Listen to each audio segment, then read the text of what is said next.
முருகன் கோவில் சிறப்புகள். தமிழ் கடவுள் முருகப்பெருமானின் அறுபடை வீடுகளில் 2ஆம் படை வீடாக திருச்செந்தூர் சுப்பிரமணிய சுவாமி கோவில் திகழ்கிறது. கடற்கரையில் அமைந்துள்ள இத்திருத்தலத்தில் முருகப்பெருமான் சூரபத்மனை சம்ஹாரம் செய்து சிவபெருமானை வழிபடுகிறார். கோவில் மூலவராக சுப்பிரமணிய சுவாமி காட்சியளிக்கிறார். உற்சவர்களாக ஜெயந்திநாதர், சண்முகர், குமரவிடங்க பெருமான், அலைவாயுகந்த பெருமான் அருள்பாலிக்கின்றனர்.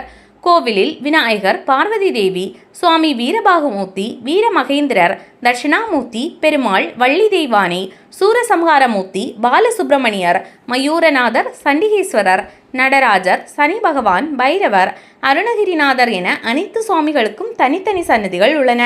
மூலவர் சுப்பிரமணிய சுவாமியின் இடது பக்கத்தில் ஒரு சிவலிங்கம் உள்ளது. அவருக்கு ஜெகநாதர் என்று பெயர். மூலவருக்கு நடைபெறும் அபிஷேகம் மற்றும் கால பூஜை, தீபாராதனை அனைத்தும் இவருக்கும் நடைபெறும். முருகனின் வலது கையில் தாமரை மலர் இருக்கும்.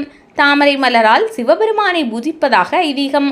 மூலவருக்கு பின்புறம் சிறு பாதை வழியாக சென்றால் அங்கு பஞ்சலிங்கம், 5 லிங்கம் இருக்கிறது. இங்குள்ள தட்சிணாமூர்த்தி தல வரலாற்று சிறப்பு கொண்டதால் குரு வழிபாடு சிறப்பிக்கப்படுகிறது. எனவே நவக்கிரக வழிபாடு இல்லை. திருச்செந்தூர் நாளிக்கிணறு தீர்த்தம் பிரசித்தம். சண்முக சன்னதிக்கு தெற்கே நடைபாதை வழியே சென்றால் நாளிக்கிணற்றை அடையலாம். இறைக்க அதே அளவில் தண்ணீர் பெருகுவது இதன் தனிப்பெருமை. இதன் ஆழம் 7 அடிதான். உவர்நீர் கடல் அருகே நன்னீர் பெருகி வருவது பெருவியப்பு. முருகப்பெருமான் தன் படை வீரர்கள் தாகம் தணிக்க இங்கு வேலால் குத்தி இந்த நாளிக்கிணற்றை உருவாக்கியதாகவும், சூரனை வென்ற பின் தாமே இதில் மூழ்கி எழுந்ததாகவும், பாவம் தொலைய படைகளும் மூழ்கின எனவும் தலபுராணம் கூறுகிறது. கோவில் வளாகத்தில் வள்ளி குகையின் அருகே சந்தனமலை உள்ளது. திருமணமாகாத பெண்கள் நல்ல கணவன் அமைய வேண்டி இந்த சந்தனமலையில் மஞ்சள் கயிறும் குழந்தையில்லாத தம்பதியர் தொட்டிலும் கட்டி வழிபடுகிறார்கள். குருதலம் என்று அழைக்கப்படும் இக்கோவில் முக்கிய பரிகார தலமாகவும் விளங்குகிறது. குருபெயர்ச்சி தினத்தன்று லட்சக்கணக்கான பக்தர்கள் மூலவர் மற்றும் தட்சிணாமூர்த்தியை தரிசனம் செய்து வழிபடுவார்கள்.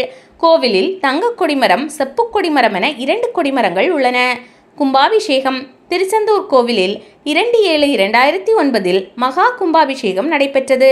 அதன்பின் 16 ஆண்டுகளுக்கு பிறகு நாளை மகா கும்பாபிஷேகம் நடைபெறுகிறது. இதற்காக யாகசாலை பந்தலில் 76 ஓமக்குண்டங்கள் அமைக்கப்பட்டுள்ளன.